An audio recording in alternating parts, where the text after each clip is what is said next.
अऊज़ु बिल्लाहि मिनश शैतानिर रजीम बिस्मिल्लाहिर्रहमानिर्रहीम। तो जैसा कि हमने जो है इसका पहला पार्ट जो है वो तो अच्छे से कर ही लिया था। तो देखिए अब हम क्या करेंगे कि अब जो है हम इंशाल्लाह इसका सेकंड पार्ट के साथ आगे बढ़ेंगे। तो देखिए जब सेकंड पार्ट शुरू होता है ना, तो वहाँ पर जो है कंपनी सेक्रेटरी का रोल क्या होता है ना, उसके बारे में जो है काफ़ी डिटेल्स में जो है बताया गया है। तो अब देखिए वो ऐसी चीज़ है ना कि जो मैं वीडियो में तो नहीं कराना चाहूँगा, क्योंकि देखिए वो चीज़ें हैं, वो रीडिंग टाइप है। आप वक्त वक्त रहते रहते जो है आप रीड कर सकते हैं, ठीक है। तो अगर वो करना है तो क्या करना, क्रोम में जाके जो इसका पीडीएफ से पढ़ लेना, ठीक है। उसमें कंपनी सेक्रेटरी का रोल वगैरह क्या होता है ना, वो जो सारी चीज़ें हैं ना वो बताई गई है, ठीक है। तो अभी हम क्या करेंगे, हम स्टार्ट करेंगे रेम्यूनरेशन, ठीक। रेम्यूनरेशन हमारा जो दूसरा पार्ट रहेगा। पहले पार्ट में जो है हमने चीज़ें देखी, अब हम पूरी तरह से रेम्यूनरेशन की बात करेंगे, ठीक है। अब हम जब रेम्यूनरेशन की बात करेंगे ना, तो जब हम रेम्यूनरेशन की बात करेंगे तो हम जब रेम्यूनरेशन ख़त्म करेंगे उसके बाद हम जाएंगे appointment and procedure for removal of company secretary. इतना चीज़ जो है हम वो करेंगे, ठीक है। तो अभी हम जो है वो रेम्यूनरेशन के साथ जो है वो स्टार्ट करने वाले हैं, ठीक है। अभी जो है हम वो रेम्यूनरेशन के साथ जो है वो चीज़ों को स्टार्ट करने वाले हैं। किसके साथ हम स्टार्ट करने वाले हैं, रेम्यूनरेशन के साथ जो है हम चीज़ों को स्टार्ट करेंगे। तो एक चीज़ जो है मैं जिस दे दूँ कि मैंने तकरीबन जो है लॉ का एग्जीक्यूटिव एग्ज़ाम अपना फ़र्स्ट अटेम्प्ट देने से पहले जो है वीडियोस को देखा था, ठीक है। और वीडियोस देखने के बाद वीडियोस तो मुझे काफ़ी अच्छे लगे, लेकिन दो चीज़ जो है तो जो मैं बताना चाहता था कि एक थोड़ा सा जो है वो स्लो बोलना है, जो मैं कोशिश करूँगा थोड़ा सा स्लो बोलने की, ठीक है। और दूसरी बात ये थी कि कभी कभी मैं बहुत ज़्यादा फास्ट जा रहा था, ठीक है। तो कोई भी चीज़ करना है, अब मैं कोशिश करूँगा, जैसे अभी मेरे पास तकरीबन 3.5 या फिर इसको मिला के आप बोल सकते हैं 4 लेसन जो है वो बच रहे हैं। एक ये, फिर केएमपी करेंगे, डायरेक्टर करेंगे, और लास्ट हम जो है शेयर कैपिटल एंड कंसेप्ट को जो है वो करने वाले, ठीक है। तो उससे पहले मैं ये बोल रहा था कि अब जो हम जो चारों लेसन करेंगे ना, इसमें हम थोड़ा सा जो स्लो जाएंगे और रिविजन्स को जो है ज़्यादा से ज़्यादा करने की जो है वो कोशिश करेंगे, ठीक है। वो जो है करने की कोशिश करेंगे। अब देखिए हम क्या कह रहे हैं कि रेम्यूनरेशन की जब हम बात करते हैं तो यहाँ पर हम ओवरऑल जो है पढ़ने क्या वाले, देखिए हम पढ़ने वाले हैं रेम्यूनरेशन। नॉर्मली जब कंपनी को प्रॉफिट होता है तब वो की मैनेजरियल पर्सनल को कितना देगी। फिर हम ये देखेंगे कि जब कंपनी को प्रॉफिट नहीं होता है या फिर कम प्रॉफिट होता है तो वो जो है अपने की मैनेजरियल पर्सनल को जो है कितना रेम्यूनरेशन दे सकती है, ठीक है।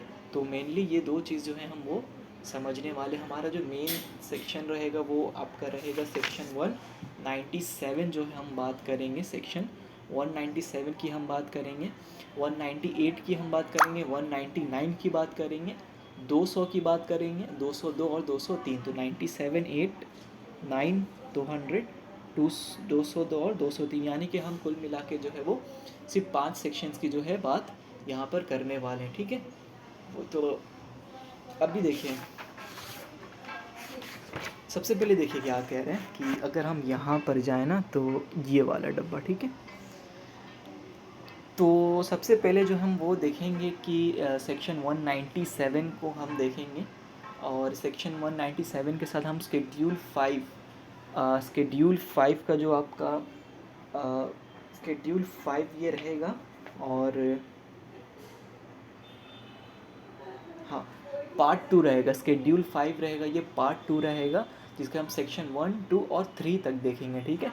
तो सबसे पहले हम ये देखेंगे कि स्केड्यूल 5 जो है, ठीक है, स्केड्यूल 5 जो है वो आपका स्केड्यूल 5 पार्ट 2 और सेक्शन 1 क्या कहते हैं। स्केड्यूल 5 तो वही रहेगा, पार्ट 2 भी रहेगा, सेक्शन जो 1, 2, 3 करेंगे।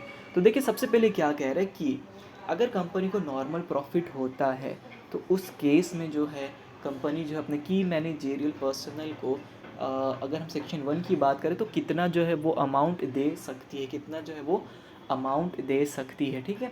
तो एक चीज़ बहुत ध्यान रखने वाली बात है कि जब हम सेक्शन 1 की बात करेंगे ना, तब हम यहाँ पर जो है वो सिर्फ और सिर्फ डायरेक्टर्स की बात करेंगे। हम CEO, CF और CS की बात हम नहीं करेंगे। तो हम ये एज्यूम करेंगे कि हम जो प्योर की मैनेजोरियल पर्सनल्स की जो है बात कर रहे हैं, जो कि आपके डायरेक्टर्स होने वाले, ठीक है। तो अब मैं क्या बोल रहा हूँ कि हम जो है प्योर की मैनेजोरियल पर्सनल्स की जो है बात करेंगे, जो कि सिर्फ और सिर्फ आपके डायरेक्टर्स होने वाले हैं। CFO, CEO और CS जो है वो नहीं होने वाले, ठीक है।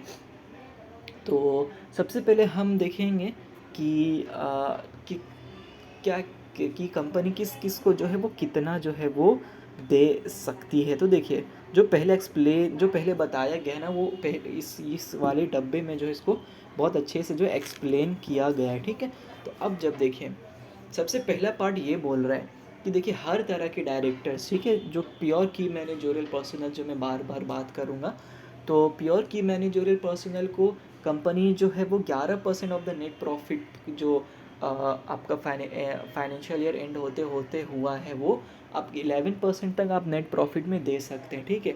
अगर आपको इससे ज़्यादा देना है तो आपको स्पेशल रिजोल्यूशन जो है वो पास करना पड़ेगा AGM में, फिर आप जो है 11% से जो है वो ज़्यादा दे सकते हैं। लेकिन अगर नॉर्मली बात करें तो आपको सिर्फ और सिर्फ जो है वो 11% जो है वो की मैनेजोरियल पर्सनल को जो है वो देना पड़ेगा, ठीक है। तो आपको की मैनेजोरियल पर्सनल को कितना देना पड़ेगा, आपको जो है की मैनेजोरियल पर्सनल को जो है 11% जो है वो देना पड़ेगा, ठीक है। अभी बात कर रहे हैं कि जब की मैनेजोरियल पर्सनल की सिर्फ एक इंडिविजुअल बेसिस पे अगर हम बात करें तो वो 5% से नेट प्रॉफिट का ज़्यादा नहीं होना चाहिए, ठीक है। और अगर हम ग्रुप ऑफ इंडिविजुअल्स की बात कर रहे हैं, या फिर अगर MD जो है वो 2 है, 3 है, 10 है, ठीक है, तो 10% जो है वो की नेट प्रॉफिट से ज़्यादा नहीं होना चाहिए, ठीक है। और अगर हम बात कर रहे हैं अदर देन आपके मैनेजिंग डायरेक्टर हो गए, अदर देन आपके जो है वो अदर देन मैनेजिंग डायरेक्टर और होल टाइम डायरेक्टर्स जो है, ठीक है, अगर इनकी बात करें तो इनको आपको देना है 3% अगर आपकी कंपनी में मैनेजिंग डायरेक्टर और होल टाइम डायरेक्टर अपॉइंट होते हैं, ठीक है, या फिर मैनेजर, ठीक है, ठीक है। और आपको जो उस वक्त 1% देना है इन, बोल सकते हैं कि किनको, ना ही मैनेजिंग डायरेक्टर ना ही होल टाइम डायरेक्टर, उस टाइम में आप इनको 1% देंगे जब आपके कंपनी में whole time manager, managing director और मैनेजर जो है वो अपॉइंट है, ठीक है। चलिए इसको जो हम और अच्छे से जो है समझने की कोशिश करेंगे। हम यहाँ पर बात कर रहे हैं की मैनेजोरियल पर्सनल की, ठीक है, प्योर की मैनेजरियल पर्सनल, ठीक है। इसमें आपके CFO, CE और CS नहीं आते, बाकी सारे डायरेक्टर्स आते हैं। तो हम जब ओवरऑल बात करते हैं तो वो हम 11% की बात करते हैं। जब हम एक ही की बात करते हैं उनमें से क्या, आपका देखिए, आपका managing director, whole time director या फिर मैनेजर, जब हम एक की बात करते हैं तो 5% होना चाहिए। यही जब मल्टीपल हो जाता है, यहाँ से एक से ज़्यादा MD है तो उनको 10% हो जाएगा। अगर हम अदर डायरेक्टर्स की बात करें जो बहुत ज़्यादा जो है अपना योगदान नहीं देते हैं, जैसे कि other directors from managing director, whole time director और मैनेजर, तो उस टाइम में 3% जो है वो देना पड़ेगा। अगर अगर होल टाइम डायरेक्टर, मैनेजर और मैनेजिंग डायरेक्टर कंपनी में नहीं है, अगर whole time director, managing director और मैनेजर कंपनी में है, तब इनके अलावा वाले डायरेक्टर्स को सिर्फ 1% जो है वो देने की ज़रूरत पड़ती है। अभी देखिए, हम जब बात कर रहे हैं 11% की, हम बात कर रहे हैं, हम 5 की बात कर रहे हैं, 10 की बात कर रहे हैं, 1 की बात कर रहे हैं, हम जब 3 की बात कर रहे हैं ना, तो यहाँ पर जो है ना, ये हम बात कर रहे हैं शेड्यूल 5 की, सेक्शन 2 की, पार्ट 1 की। अगर आपको जो है इससे ज़्यादा देना है तो आप दे सकते हैं, लेकिन वहाँ पर आपका स्पेशल रिजोल्यूशन हर केस में जो है वो लग जाएगा। AGM के जो आपको स्पेशल रिजोल्यूशन जो है वो लगने वाला है, ठीक है, ठीक है। जनरल मीटिंग जो होगी, ठीक है, यहाँ पे AGM नहीं लिखा है तो हो सकता है एग्जीक्यूटिव एक्स्ट्राऑर्डिनरी भी हो। तो जब आप जनरल मीटिंग की बात करते हैं तो वहाँ पर जो है आपको स्पेशल रिजोल्यूशन जो है वो लेने की ज़रूरत पड़ जाती है, ठीक है, वो जो है आपको लेने की ज़रूरत पड़ जाती है। तो होप सो, मुझे ये उम्मीद है कि हमारा शेड्यूल 5 सेक्शन 2 का पार्ट 1 जो है वो हो चुका है, ठीक है, वो जो है वो हो चुका है, ठीक है, ठीक है।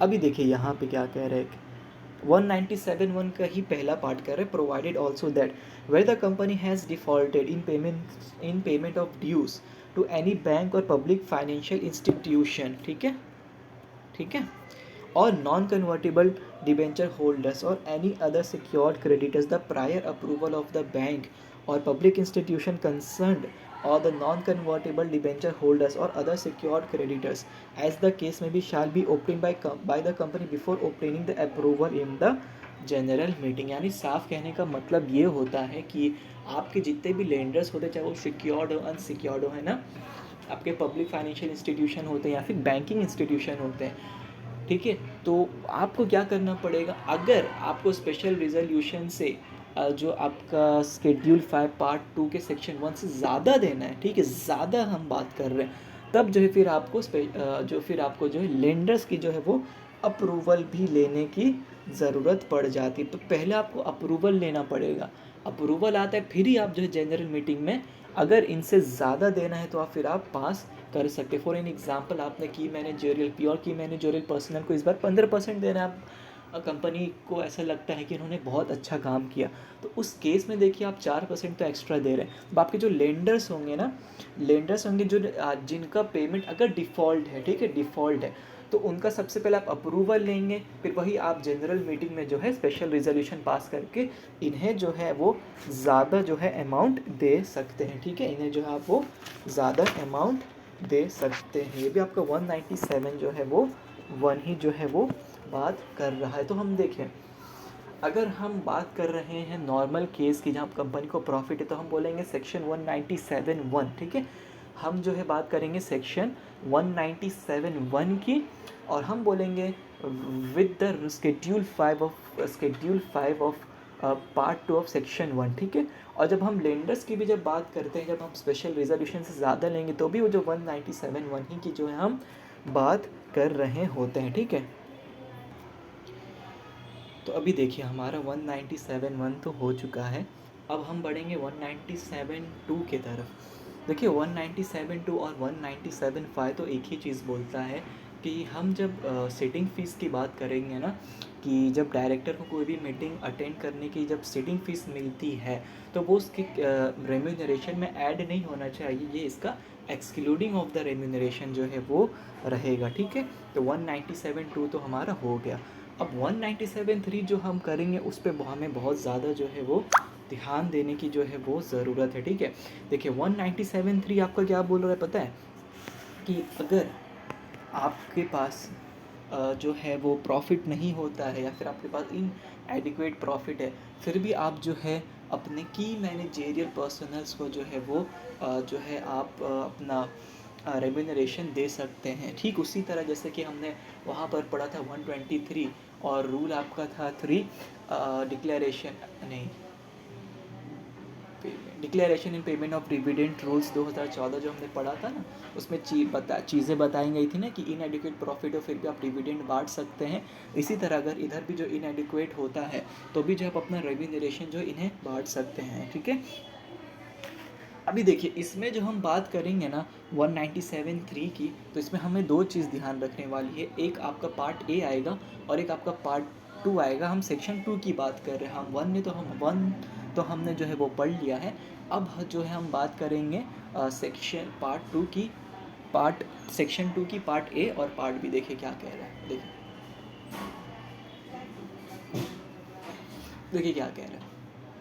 एक चीज़ देखिए मैं यहाँ पे आपको इन एडुकेसी से जो है वो क्लियर कर देना चाहता हूँ कि जब हम 197(3) और इन एडुकेसी की बात कर रहे हैं तो यहाँ पे सारे की मैनेजरियल पर्सनल का जो है वो रेम्यूनरेशन जो है वो आ जाएगा, ठीक है।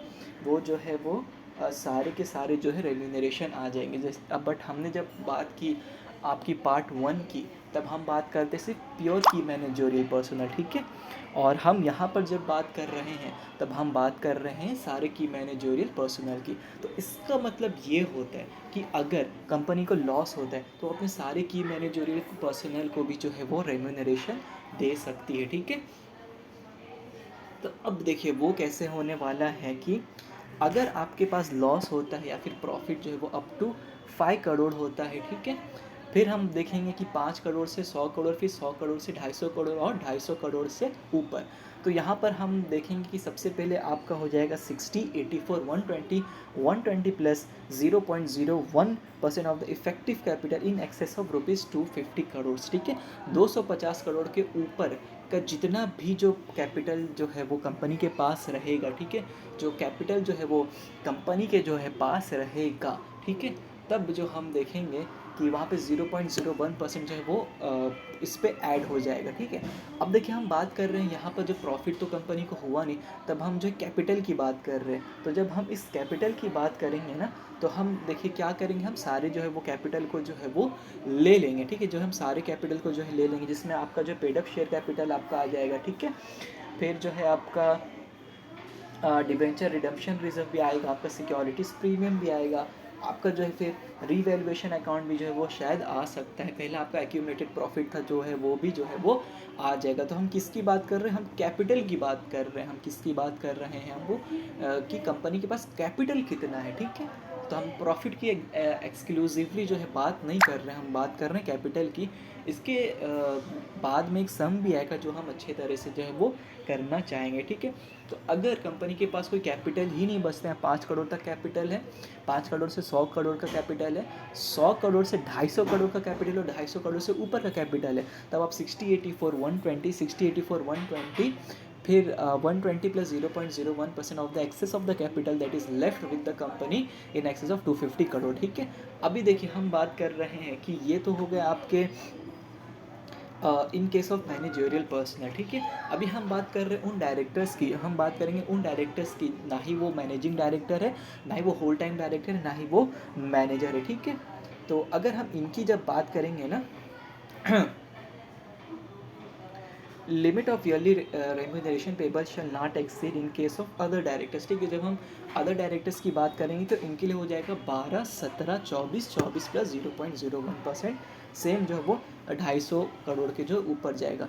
तो यहाँ पर आपका 60 फिर कितना है 84, 120, 60, 84, 120, फिर 0.01, 12, 17, 24, 24 प्लस 0.01%। ठीक है, फिर से करते हैं 60, 84, 120, 60, 84, 120, 12, 17, 24। ठीक है, तो इस हिसाब से जो है वो आप दे सकते हैं।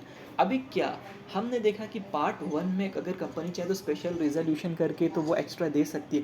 क्या वो यहाँ पर भी दे सकती है? जी हाँ, वो यहाँ पर भी स्पेशल रिजोल्यूशन करके अप टू 2 टाइम्स जो है वो कर सकती है। अप टू वो क्या कर सकती है, 2 टाइम्स जो है वो कर सकती है। ठीक है, वो अप टू 2 टाइम्स जो है वो कर सकती है। ठीक है, अभी देखिए यहाँ पर क्या जो है बात बोलती है कि जो मिस्टर ज्योति है ना, वो मैनेजिंग डायरेक्टर है। ठीक है, और यहाँ पे बोला जा रहा है कि वो जो कंपनी है ना, उसे जो इनएडिक्वेट या फिर जो है इनएडिक्वेट प्रॉफिट होता है या फिर प्रॉफिट नहीं होता है। ठीक है, तब बताया जाता है कि मिस्टर ज्योति को जो है वो कितना जो है वो रेम्यूनरेशन मिल सकता है। तो जब हम यहाँ पर बात करेंगे, देखिए 60, 70, 70, 80, 80, 20, 100 और 100 और 20 जब हम बात करेंगे तो 120। ठीक है, अभी देखिए लेकिन यहाँ पे क्या कह रहे हैं कि the companies effective capital is between 5 crore and above but less than 100 crore, यानी कि 100 करोड़, यानी कि 100 करोड़ से कम है।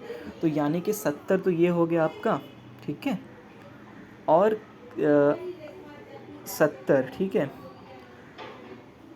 और अगर डिबेंचर रिडम्पशन रिजर्व लेता है तो 80 हो जाएगा आपका। ठीक है, सिक्योरिटीज़ प्रीमियम अगर लेता है तो फिर आपका 100 जो है वो हो जाएगा, 100 जो है वो आपका हो जाएगा, बट लेस देन 100। तो यहाँ पर तो ये बोला गया कि ये 100 से कम है। ठीक है, ये बोला गया है कि वो 100 से कम है। अभी हम इसको चैट जीपीटी से समझेंगे तो यहाँ पे बताया गया है कि as per schedule 5 part 2 section 2 के हिसाब से जो है वो मिस ज्योति को मैनेजिंग डायरेक्टर जो है वो उन्हें कितना है वो, 1 मिनट है, the company but less than can be paid 84 lakhs बोला गया है। अच्छा, यहाँ पे ये बोला गया है कि वो 100 से लेकर 250 करोड़ के जो बीच के जो है वो लिमिट में आती है, तो उसके हिसाब से इन्हें 84 lakhs जो है वो मिल जाएगा। ठीक है, 84 lakhs जो मिल जाएगा। यही 84 लाख जो है वो डबल हो सकता है अगर स्पेशल रिजोल्यूशन जो है पास होते हैं।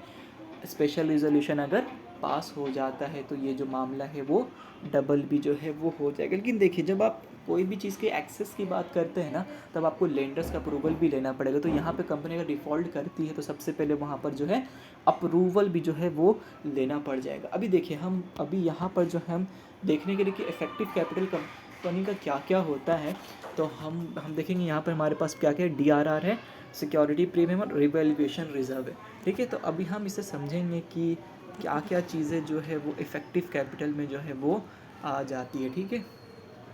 तो आइए हम देखते हैं कि देखिए DRR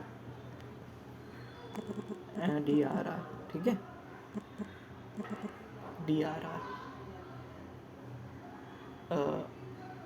फिर आपका क्या है, सिक्योरिटी प्रीमियम,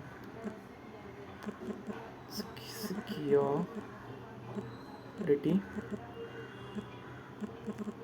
प्रीमियम, और एक है revaluation reserve. Are they counted as a effective capital of the company? देखिए, देखते हैं।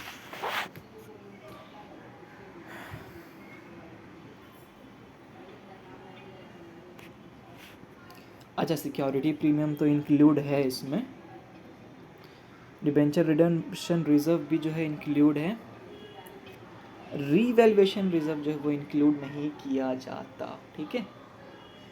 ओके, तो यहाँ पर जो हमारा जो है वो हमें आंसर जो है वो मिल गया। इसका मतलब आप paid up share capital 70 add करेंगे, DRR 80 ऐड करेंगे, सिक्योरिटी प्रीमियम 20 ऐड करेंगे तो अप टू 100 में आ जाएगा। यानी वो 100 से लेकर 250 करोड़ के जो है वो बीच में आ जाएगा, ठीक है। 250 करोड़ के बीच में आ जाएगा। लेकिन देखिए, यहाँ पर थोड़ा सा मिस्टेक मुझे ऐसा लग रहा है। यहाँ पे दिखा हुआ है company effective capital is between 5 crore and 100 crore, but वो 100 करोड़ से लेकर 250 करोड़ है। यहाँ बोलने के बाद अगर होता तो 60 लाख होता चाहिए था ना, वो 84 लाख दिया है। तो इसका मतलब हमने जो है इफेक्टिव कैपिटल जो है वो सही देख लिया है, ठीक है। इफेक्टिव कैपिटल जो है हमने सही देख लिया। फिर से हम चलिए रिवीजन करते हैं। इफेक्टिव कैपिटल आपका नेगेटिव है, 5 करोड़ है, 5 करोड़ से 100 करोड़, 100 करोड़ से 250 करोड़, 250 करोड़ से अब तो 60, 84, 120 plus 0.01% of the amount that is excess of 250 crore. फिर आपका 12, 17, 24 plus 0.01% of the excess capital of the company that is in excess of 250 crore, ठीक है। तो ये आपका जो है वो आंसर हो जाएगा, ठीक है। तो अभी हमने क्या देखा, अभी हमने देखा 197(1), फिर हमने देखा शेड्यूल 5 का जो है सेक्शन पार्ट 2 का सेक्शन 1 देखा, सेक्शन 2 देखा। अभी देखिए एक चीज़ है, सेक्शन 3 भी है, ठीक है।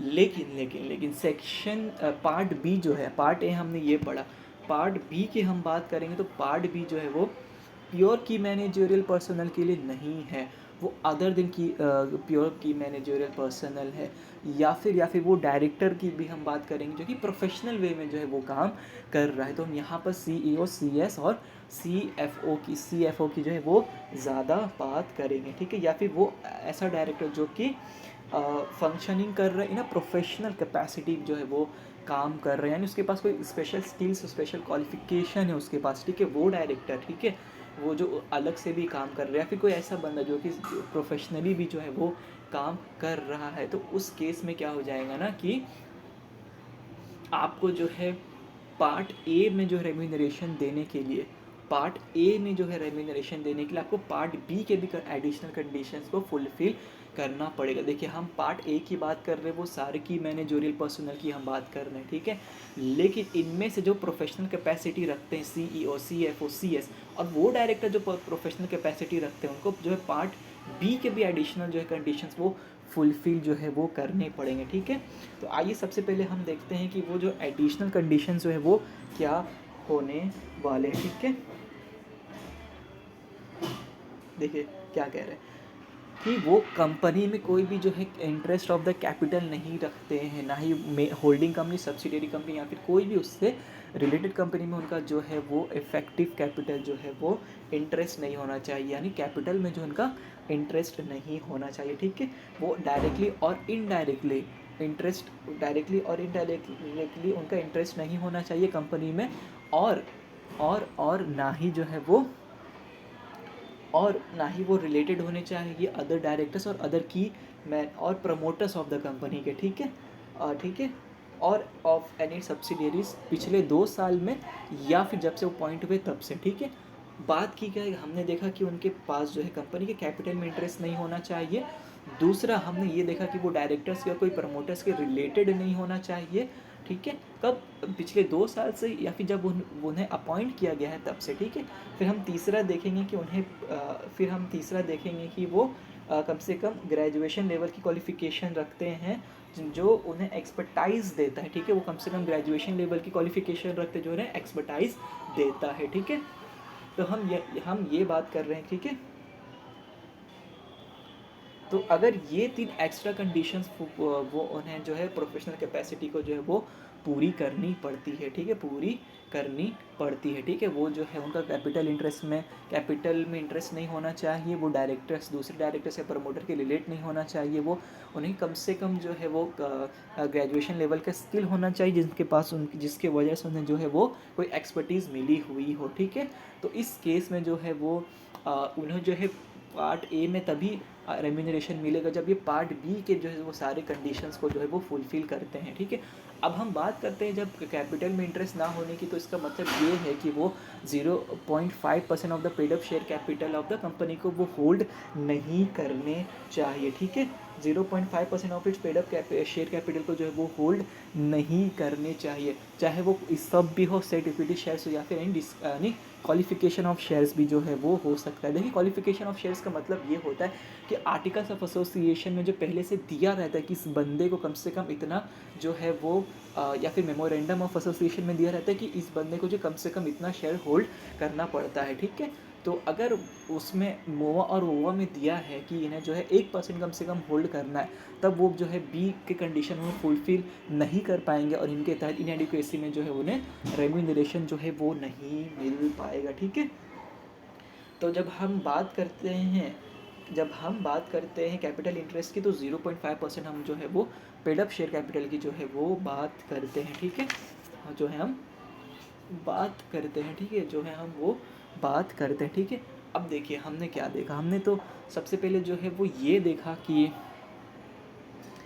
नॉर्मली जब आपको मिलेगा तब आप कितना देंगे, आपके पास इनएडिक्वेसी है तो आप पार्ट ए, और अगर आप प्रोफेशनल कैपेसिटी में काम कर रहे हो तो आपको पार्ट बी के भी जो है वो सारे कंडीशंस फुलफिल होने चाहिए, ठीक है।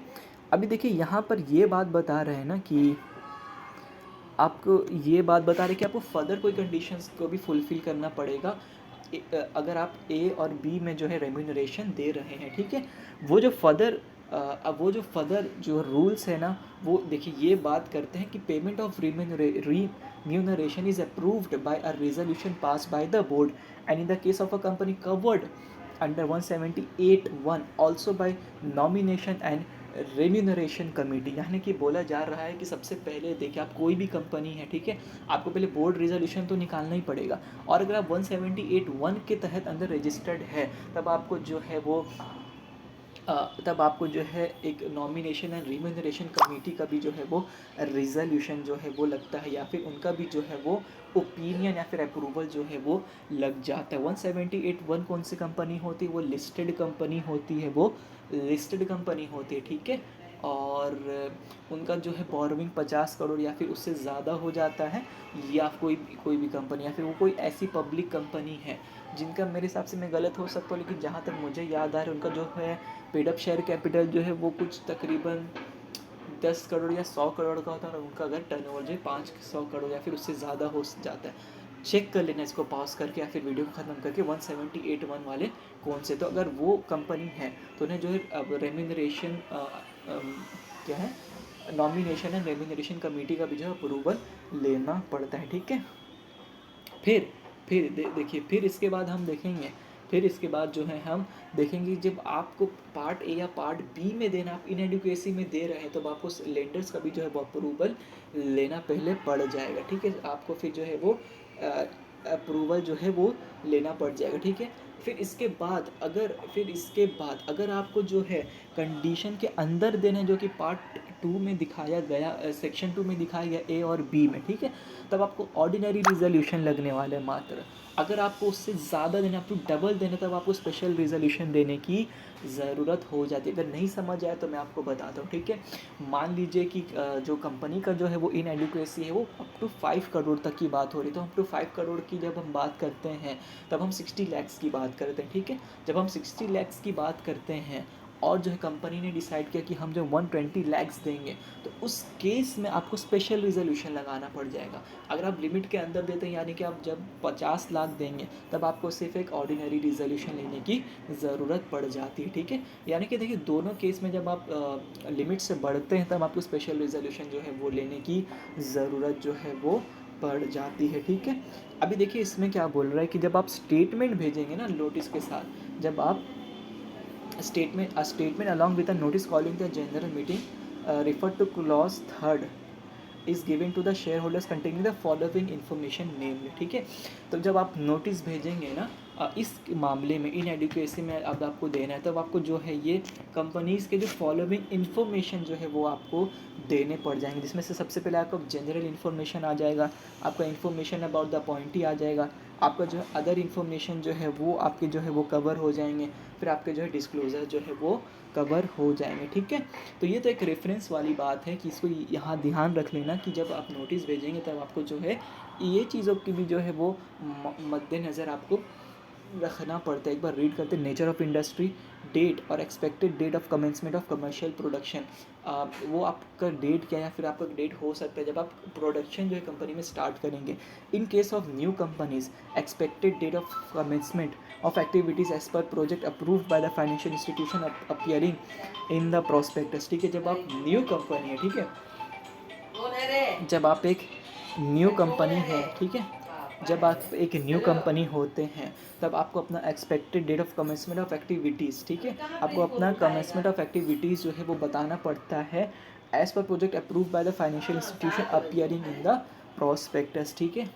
तो आपने जो प्रोस्पेक्टस में पहले आपने डाल दिया कि हमने जो है वो इस टाइम तक हम न्यूली इनकॉर्पोरेटेड कंपनी, हमने प्रोस्पेक्टस में हमने ये डाल दिया कि हम जो अपना एक्टिविटीज़ को यहाँ से जो है वो स्टार्ट करेंगे, जो कि अप्रूव हो चुका है आपका फाइनेंशियल इंस्टीट्यूशन जहाँ से आपने लोन लेके रखा है, ठीक है। Financial performance based on given indicators, ठीक है। फाइनेंशियल परफॉर्मेंस जो है वो कंपनी का कैसा रहा, फॉरेन इन्वेस्टमेंट्स और कोलैबोरेशन इफ एनी, अगर कोई फॉरेन इन्वेस्टमेंट आता है, फिर कंपनी ने किसी के साथ कोलैबोरेशन किया है, तो वो सारी डिटेल्स जो है वो आपको देनी पड़ जाएगी, ठीक है। इन्फॉर्मेशन अबाउट द अपॉइंटी जो है वो आपको देने की ज़रूरत पड़ जाती, ठीक है। इन्फॉर्मेशन अबाउट द अपॉइंटी की मतलब भाई की मैनेजरियल पर्सनल की जो है वो आपको इन्फॉर्मेशन देनी पड़ जाएगी, उनका बैकग्राउंड कैसा रहा, उनका पहले रेम्यूनरेशन कैसा था, उनको क्या कोई अवार्ड मिला, उनका जॉब प्रोफाइल देना पड़ेगा, रेम्यूनरेशन कितने की हम देने की बात कर रहे हैं वो आपको देना पड़ेगा।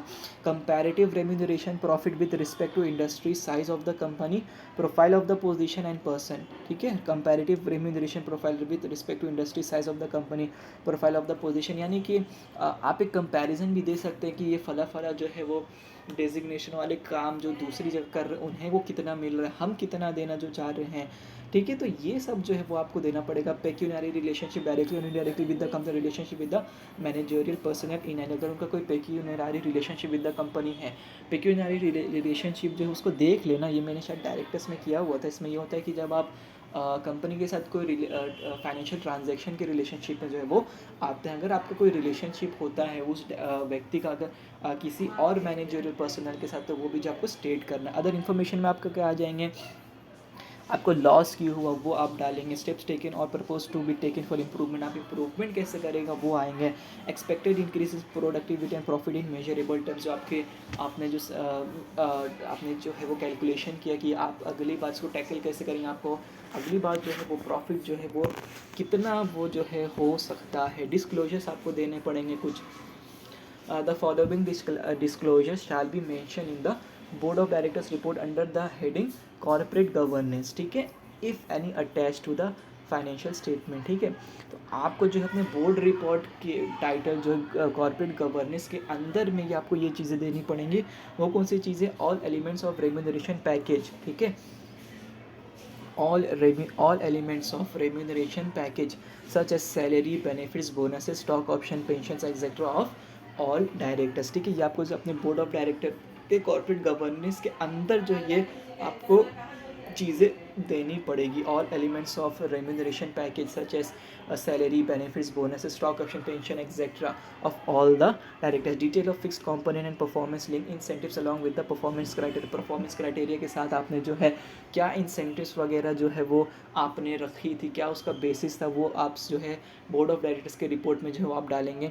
Service contracts, notice period, services fees and stock option details if any, whether the same has been issued at a discount as well as the period over which accrued and over which is exercisable. आपने कोई company वो directors को जो है वो आपने sweat दे दिया, इस सब दे दिया, वो सब का जो है आप डिस्काउंट में दिए कि कैसे दिए, वो सब आपको जो डिस्क्लोजर्स में जो है वो डालना पड़ जाएगा, ठीक है।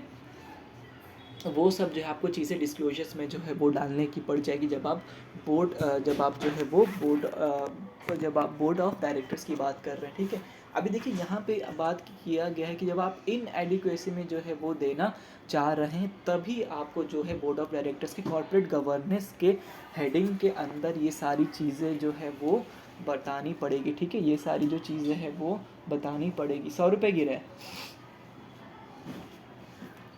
ये सारी जो चीज़ें हैं वो आपको बतानी पड़ जाएगी, ठीक है। उस केस में जो है आपको ये सारी चीज़ें जो है वो बताने की ज़रूरत पड़ जाती है, ठीक है। तो अभी देखिए हमारा जो है ये टॉपिक था ना सेक्शन 197(1) 197(3) हमने जो है वो तीनों जो है सेक्शन देख लिए। स्केड्यूल 5 के हमने 1 देख लिया, हमने जो है स्केड्यूल 5 का सेक्शन 2 देख लिया और सेक्शन 3 भी जो है हमने देख लिया। एक क्विक रिवीजन हम यहाँ तक करेंगे। तो सबसे पहले देखिए मैं आपको बताता हूँ कि जब हम बात करते हैं सेक्शन 1 की, ठीक है, जब हम सेक्शन 1 की बात करते हैं तो कंपनी को अच्छा खासा प्रॉफिट हुआ है। उस केस में आप सारे की मैनेजरियल पर्सन, प्योर की मैनेजरियल पर्सन को 11% देंगे, ठीक है। एक मैनेजर या फिर एक मैनेजिंग डायरेक्टर या फिर एक होल टाइम डायरेक्टर को आप 5% दे सकते हैं। इंडिविजुअल्स जिनको ग्रुप है 2-3 मैनेजिंग डायरेक्टर थे उनको आप 10 दे सकते हैं, ठीक है। और फिर अगर आपको आप 3% देंगे other than manager, managing director और होल टाइम डायरेक्टर को आप 3% देंगे अगर आपकी कंपनी में ये मैनेजर्स अपॉइंट ही नहीं है। अगर आपकी कंपनी में एमडी, मैनेजर और होल टाइम डायरेक्टर अपॉइंट है तब आप अदर डायरेक्टर्स को 1% जो है वो देंगे, ठीक है। इसके अलावा आपको देना है तो आपको स्पेशल रिजोल्यूशन देना पड़ेगा। और जब आप एक्सेस में देते तो आपको लेंडर्स का अप्रूवल भी लेना पड़ेगा पहले जनरल मीटिंग में जो है स्पेशल रिजोल्यूशन पास करने की। कोई ऑर्डिनरी रिजोल्यूशन की यहाँ पर जो है वो ज़रूरत नहीं होती क्योंकि वो रेम्यूनरेशन के हकदार ही जो है वो होते हैं, ठीक है। फिर हमने देखा 197(2) ये बोलता है कि उन्हें जो सेटिंग फ़ीस मिलेगी मीटिंग में बैठने की वो उनको रेम्यूनरेशन में जो है वो काउंट नहीं होगा, ठीक है। फिर हमने देखा 197(3) हमने देखा इनएडिक्वेसी, जहाँ पर बात करते हैं कि अगर आपका कैपिटल जो है वो 0 से लेके 5 है, 5 से लेके 100 है, 100 से लेके 250, 250 से ऊपर है तो आप देंगे। मेन डायरेक्टर्स को आप सारे डायरेक्टर्स को जो है आप दे सकते हैं, सारे डायरेक्टर्स की नहीं। अब जो है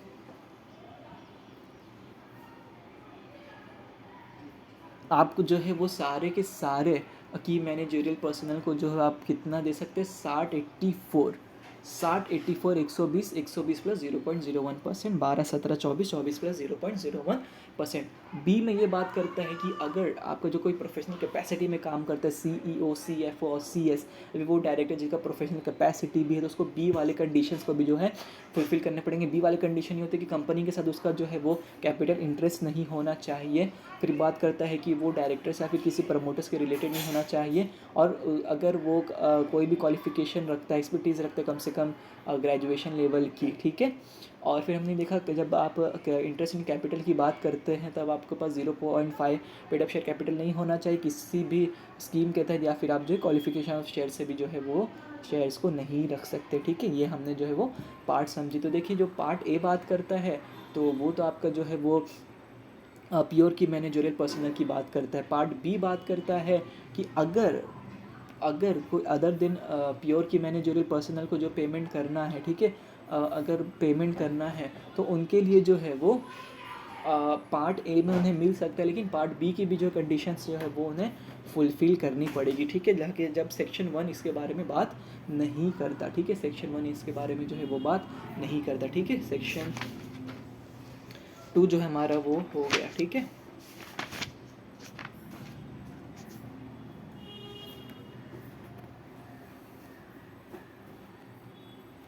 फिर हमने ये देखा कि जब आपको ए और बी में देना है तो आपको एडिशनल जो है वो कंडीशंस को भी जो है वो फुलफ़िल करने की जो है वो ज़रूरत पड़ जाती है। अगर आप 178(1) का अगर आपको बोर्ड रिजोल्यूशन लेने की ज़रूरत तो पड़ती है, आपको approval of appointment and remuneration committee की भी अप्रूवल लेने की ज़रूरत पड़ जाती है जब आप 171(1) के अंदर जो है वो आते हैं।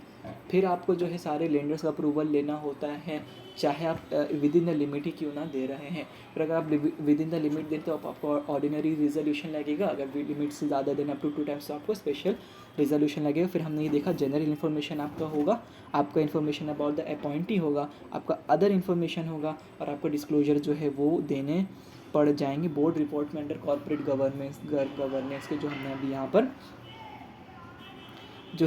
पर जो है वो देखा है। तो इसको ये पूरा जो पार्ट है इसको रेफरेंस में रखना कि नोटिस के साथ आप क्या क्या भेजेंगे, और एक डिस्क्लोजर्स वाला जो है पार्ट उसको रेफरेंस में जो है वो रख देना, ठीक है, रेफरेंस में जो है उसको रख देना, ठीक है।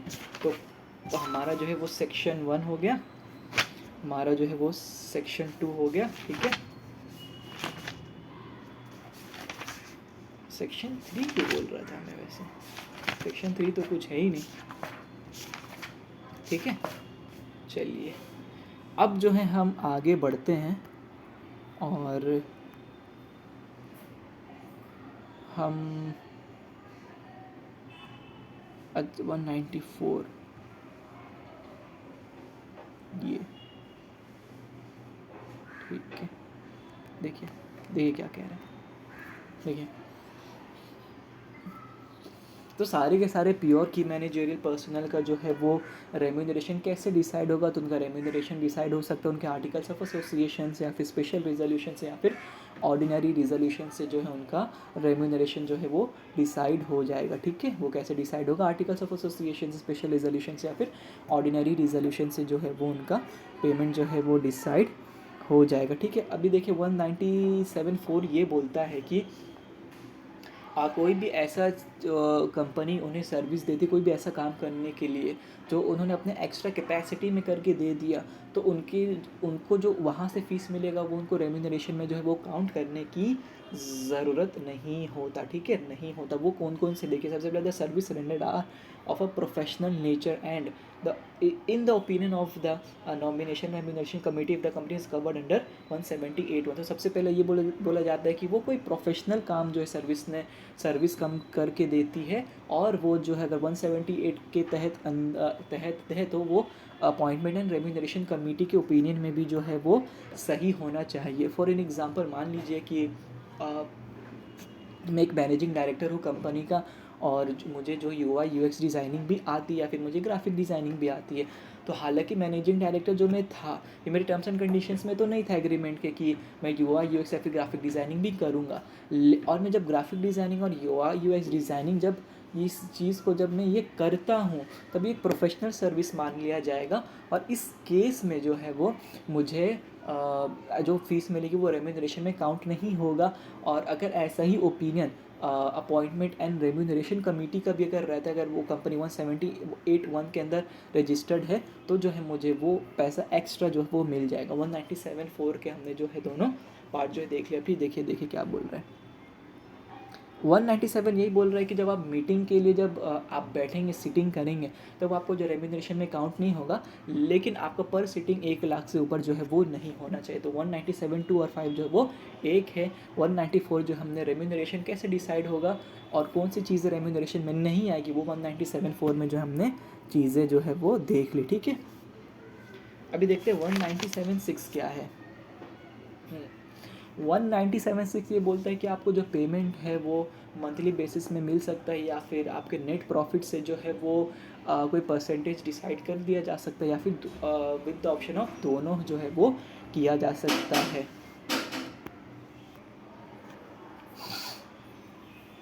हाँ, तो देखिए आप जो है मंथली बेसिस पे दे सकते हैं, या फिर आप नेट प्रॉफिट का एक सर्टेन परसेंटेज डिसाइड कर लीजिए, तो आप वहाँ से भी दे सकते हैं, या फिर जो है आप वो पार्टली भी जो है वो मान सकते हैं। यानी कि आप जो है मंथली फिक्स भी कर सकते हैं कि मैं तुमको मंथली जो है 1 लाख दूंगा और लास्ट में हम तुम्हें नेट प्रॉफिट का 0.1% जो है वो भी देंगे। तो इस तरह से जो है वो मामला जो है वो हो सकता है। ठीक है, अभी देखिए बोला गया 197.8 ये बोलता है कि जब नेट प्रॉफिट की बात होती है तो नेट प्रॉफिट आपका कैसे कैलकुलेट होगा, सेक्शन 198 के जो है वो तहत जो है वो आएगा। 197.7 को हटा दो, ठीक है, 197.8 को हटा दो, ठीक है, क्योंकि 198 की ये जो बात करता है, ठीक है, 198 की जो है वो बात करता है। ठीक है, तो 8 वाले को हटा दो, ठीक है।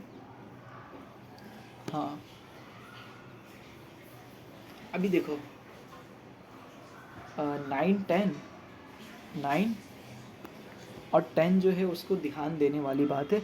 इफ़ एनी डायरेक्टर ड्रॉस और रिसीव डायरेक्टली और indirectly by way of remuneration and such sum in excess of the limits prescribed by this section or without approval required under this section, he shall refund such sums to the company within 2 years or such lesser period as may be allowed by the company, and until such sum is refunded, hold it in the trust of the company। या फिर यहाँ पर ये बोला जा रहा है कि नॉर्मल रेम्यूनरेशन से ऊपर कोई चीज़ अगर डायरेक्टर को मिलती है या फिर डायरेक्टर ने ले लेती है, एक्सेप्ट वो चीज़ें जो हम बात करते हैं कि हमारा 197.2 और 197.5 की हमने बात की, 197.4 की हमने बात की, वो सिटिंग फ़ीस हो गई आपकी, या फिर वो कोई ऐसी जो है वो प्रोफेशनल फ़ीस के अलावा कोई भी चीज़ वो लेता है जो कि बोल सकते हैं कि वो जायज़ नहीं होता, तब जो है उसको 2 साल के अंदर, या फिर कंपनी ने अपने आर्टिकल्स में जो है दे के रखा, उसके तहत जो है उसको विच एवर इज़ अर्लियर, उसके तहत जो है वो उसको या फिर आर्टिकल्स ऑफ एसोसिएशन को भी माना जा सकता है, उसके तहत जो उसको पैसा रिफ़ंड करने पड़ेंगे अगर वो और अगर जब तक उसके पास पैसा रहेगा तो एक ट्रस्ट की तरह ही जो है वो पैसे को होल्ड करेगा। ठीक है, पैसे को जो है वो होल्ड करेगा। अभी देखिए 10 ये बोल रहा है, 9 और 10 जो है वो एकदम एक जैसा है। 10 जो है वो ये बोल रहा है कि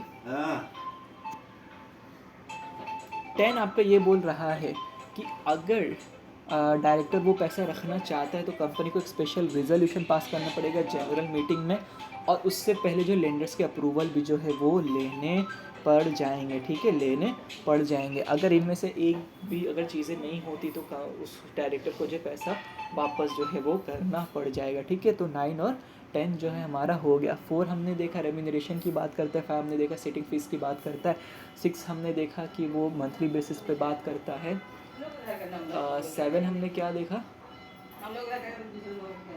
अच्छा 7 है ही नहीं, 8 की हमने बात नहीं की, 9 और 10 जो है हमारा एक जैसा था। ठीक है, अभी देखिए 11 क्या बात करता है। 11 ये बात करता है कि देखिए चाहे आपके टर्म्स एंड कंडीशंस में हो एग्रीमेंट के, चाहे या फिर आपके मोवा और ओवा में दिया हुआ हो कि हम इनएडिक्वेसी में जो है आपको अमाउंट जो है वो शेड्यूल 5 से जो है वो ज़्यादा देंगे, तब जो है वो इनवैलिड मान लिया जाएगा, क्योंकि कंपनीज एक्ट जो है यहाँ पर ज़्यादा पावर रखती है। हाँ, अगर आप जो है सारे प्रोविजंस ऑफ 197 के फॉलो करते हैं तभी जो है वो आपको एक्सेस में जो है वो मिल जाएगा। ठीक है, लेकिन इसके अलावा जो भी जो है वो ये जो एग्रीमेंट बन गया या फिर उसके लिए जो है रेजोल्यूशंस जो है पास कर दी गई, या फिर मोवा और ओवा में जो है वो डाल दिया गया कि हम आपको इनएडिक्वेसी में जो है वो अमाउंट देंगे, अगर तो वो वैलिड नहीं माना जाएगा अगर वो जो है 197 सेक्शंस के प्रोविजंस के जो है वो तहत जो है वो किया जाता है। ठीक है, तो हमारा जो है वो 197.11 तक जो है वो हो चुका है। ठीक है, तो हमारा जो है वो 197.11 तक जो है वो हो चुका है। ठीक है, बस इसको रीड भी करते हैं। In case where schedule 5 is applicable on grounds of no profits और इनएडिक्वेट प्रॉफिट, जहाँ पे शेड्यूल 5 लागू हो जाता है। Any provision relating to the remuneration of any director which purports to increase or has the effect of increasing the amount thereof, whether the provision be contained in the company's MOVA or in an agreement or any resolution passed by the company in general meeting or its board meeting shall not have any effect unless such increase in accordance with the conditions specified in that schedule। जो मैंने आपको बोला वही है कि देखिए आपको जो है वो स्केड्यूल के जो है स्केड्यूल को फॉलो करना पड़ेगा, आपको सेक्शन 197 को फॉलो करना पड़ेगा, तभी आप इनएडिक्वेसी या फिर नो प्रॉफिट में जो भी रेम्यूनरेशन देते हैं वो उसकी वैलिडिटी मान ली जाएगी। इधर आप जो रिजोल्यूशन की बात करें, board resolution, special ordinary resolution, या फिर आपने एग्रीमेंट में डाल दिया, फिर आपने जो है वो मोवा या ओवा में डाल दिया, उसका जो है वैलिडिटी माना नहीं जाएगा। ठीक है, माना जो है वो नहीं जाएगा। ठीक है, तो ये था हमारा 197.11 भी जो है वो कंप्लीट यहाँ पर जो है वो हो जाता है। ठीक है, तो हमारा जो है ये 197.11 भी जो है यहाँ पर कंप्लीट हो जाता है। ठीक है, हाँ, ओ अच्छा, भाई मैं सोचूं सेक्शन 3 भी तो था, वो कहाँ से रह गया। सेक्शन 3 यहाँ पर है। देखिए अभी देखिए सेक्शन 3 ये भी बोलता है कि ऐसे कुछ स्पेशल सर्कमस्टांसेस जहाँ पर जो है वो कंपनी जो है अपने की मैनेजेरियल पर्सनल को जो है वो इनएडुकेशन नो प्रॉफिट के केस में शेड्यूल 5 पार्ट 2 के एक में जो बोला गया उससे ज़्यादा दे सकती है सेक्शन 3 के तहत। ठीक है, लेकिन सेक्शन 3 क्या बोलता है वो जो हमें समझने की जो है वो ज़रूरत जो है वो यहाँ पर जो है वो हो जाती। तो हम इसको जो हम यहाँ पर चैट जीपीटी से जो है वो समझेंगे। ठीक है,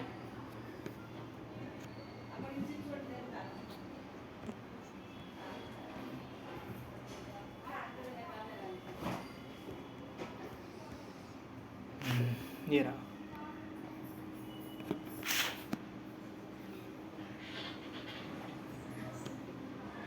देखिए क्या बोल रहे हैं कि अगर वो जो शेड्यूल 5 के सेक्शन 2 के पार्ट 2 में जो दिया गया है उससे ज़्यादा अगर रेम्यूनरेशन मिल रहा है और अगर वो रेम्यूनरेशन देने वाली एक फॉरेन कंपनी है, ठीक है, या फिर वो एक क्या कौन सी कंपनी है, एक वो फॉरेन कंपनी है। ठीक है, the other company is either a foreign company or has approval from shareholders in the general meeting, has got the approval of its shareholders in general meeting to make such payment and treats this amount as managerial remuneration for the purpose of section 197, and the total managerial remuneration payable by such other company to its managerial persons including such amount or amounts is within the permissible limit under section 197। ठीक है,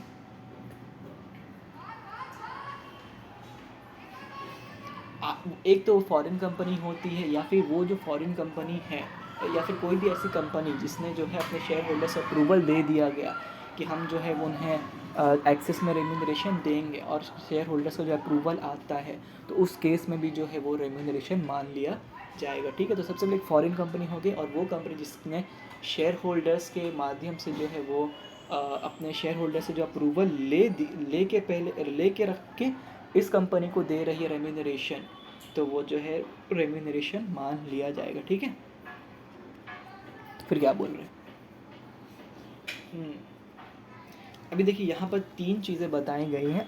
तो सबसे पहला remuneration जो है वो section 2 से exceed कर सकता है कभी, जब वो कंपनी न्यूली इनकॉर्पोरेटेड है यानी 7 साल के अंदर। ठीक है, सिक कंपनी अंडर रिवाइवल और rehabilitation for 5 years from such order, जहाँ पे उसको रिहैबिलिटेशन या फिर सिक कंपनी का ऑर्डर मिल गया था उसके 5 साल के अंदर तक, या फिर कंपनी अंडर इंसॉल्वेंसी और bankruptcy code 2016 with resolution plan approved by NCLT for 5 years from the date of approval, जहाँ पर वो इंसॉल्वेंसी बैंकरप्सी 2016 कोड के अंदर जो है वो आ गए, उसका रेजोल्यूशन जो है वो पास हो चुका है, वो कंपनी जो है इंसॉल्वेंट जो है वो हो चुकी थी, तो उसके 5 साल के अंदर जो है वो ये सेक्शन 2 किससे ज़्यादा भी वो दे सकती है इन केस ऑफ इनएडुकेट और no profit in the company. ठीक है, सबसे पहले उसको बने हुए 7 साल नहीं हुआ, वो इंसॉल्वेंट हुए, उसको 5 साल से कम हुआ और उसको रिहैबिलिटेशन और सिक कंपनी थी और उसको फिर वहाँ से वहाँ के अंदर जो है उसको 5 साल जो है वो नहीं हुआ, 7 5 5। ठीक है, तो सिक कंपनी हो गई जहाँ पे उसको ऑर्डर दिया गया। अब बैंक तरफ से जहाँ से उसका रेजोल्यूशन पास हुआ, वहाँ से जो आपको 5-5 साल जो है वो लेना पड़ेगा, ठीक है। अगर ये तो हो गई, ठीक है, लेकिन यहाँ पे बात करें कि बाहर की अथॉरिटी ने अगर रेम्यूनरेशन फिक्स कर दिया, वो कौन होती है आपका, वो जो है होता है, एक तो सबसे पहले आपका होता है कि बिफ्र और NCLT. BIFR board for industrial and financial reconstruction, board for industrial and financial reconstruction, या फिर एनसीएलटी ने जो है वो अगर हायर रेम्यूनरेशन फिक्स्ड कर दी, तो उस केस में सबसे पहले क्या होना चाहिए कि वो मैनेजरियल पर्सनल को और कोई रेम्यूनरेशन फ्रॉम अदर कंपनी नहीं आना चाहिए। ऑडिटर्स और कंपनी सेक्रेटरी ने जो है ये सर्टिफाई कर दिया कि जो सर्टिफाई कर देता है कि all secured creditors and term lenders have stated in writing that they have no objection for the appointment of the managerial personnel as well as the quantum of remuneration, and such certificate is paid along with the return as prescribed under subsection 196(4). यानी कि company secretary या फिर कोई भी कोई भी अगर उस कंपनी में कंपनी सेक्रेटरी नहीं है, तो होल टाइम जो कंपनी सेक्रेटरी है, ठीक है, वो जो है सर्टिफाई कर देती है कि जो हमारे लेंडर्स है, secured creditors and term lenders, उन्होंने लिखित में ये दे दिया कि हमें जो है अपॉइंटमेंट और रेम्यूनरेशन जो है उनसे जो है कोई मतलब नहीं है, ठीक है, कोई भी आपत्ति नहीं है, ठीक है। फिर थर्ड पॉइंट क्या बोलते थे, ऑडिटर और कंपनी सेक्रेटरी, और बोलता company has not appointed a secretary या secretary in whole time practice certifies that there is no default on payments to any creditors and all deposit holders are being settled on time, कि company का जो है वो कोई भी जो है डिफ़ॉल्ट नहीं है, ठीक है, कंपनी का जो है वो कोई भी डिफ़ॉल्ट नहीं है, कंपनी का जो है वो पेमेंट ऑफ क्रेडिटर्स में कोई भी डिफ़ॉल्ट नहीं है। पहले हमने देखा कोई भी सिक्योर्ड क्रेडिटर्स और टर्म लेंडर्स ने लिखित में दे दिया कि हमें कोई भी जो है वो आपत्ति नहीं है, ठीक है।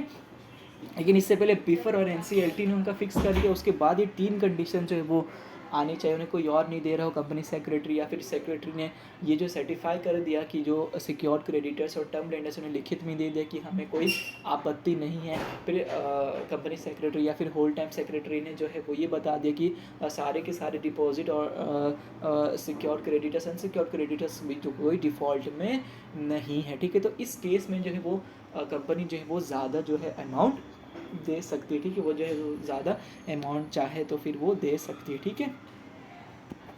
तो हमने तो देखिए यहाँ पर जो है हमने सेक्शन 3 भी कर लिया, तो हमारा ये जो पार्ट था ना, ये क्या है, 1 मिनट, प्रोवाइड स्टेट करनी, अच्छा